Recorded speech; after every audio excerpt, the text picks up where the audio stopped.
మీ అందరికీ తెలుసు, గిరిజనుల కోసము కేంద్ర ప్రభుత్వము అనేక పథకాలు ప్రవేశపెడుతుంది.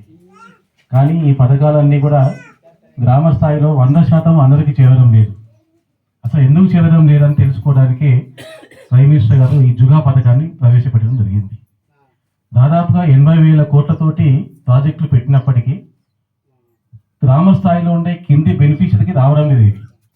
దీనికి కారణం ఏంటంటే, కొంతమంది మన దగ్గర ఆధార్ కార్డు లేకపోవడము, బ్యాంక్ అకౌంట్ లేకపోవడము, క్యాస్ట్ సర్టిఫికేట్ లేకపోవడము, కులం సర్టిఫికేట్ లేకపోవడము, అదేవిధంగా గవర్నమెంట్ పెడుతున్న ఆయుష్మాన్ భారత్ పథకాన్ని పొందడానికి వాళ్ళకు ఆధార్ కార్డు లేకపోవడము, ఇవన్నీ కూడా గుర్తించి మీకు అవగాహన కల్పించడానికే ఈ ప్రైమ్ మినిస్టర్ జుగా కార్యక్రమాన్ని ఏర్పాటు చేయడం జరిగింది.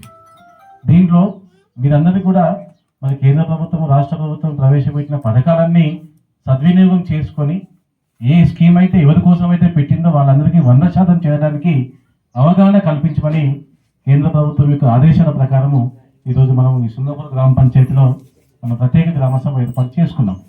సో దీంట్లో మీకు త్వరలో ఇక్కడ మనం ఆధార్ సెంటర్ పెడతాం. ఇక్కడ ఎందుకు పెడతాం ఆధార్ సెంటర్ అంటే, ఈ గ్రామంలో 100% మందికి ఆధార్ కార్డు ఉండాలి.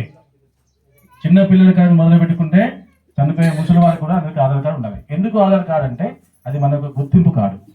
దాన్ని తోటే మనకు అన్ని సంక్షేమ పథకాలు కానీ అదేవిధంగా అన్ని స్కీమ్స్లో ఏవైతే ఉన్నాయో అవన్నీ మనకు చేరే అవకాశం ఉంటుంది.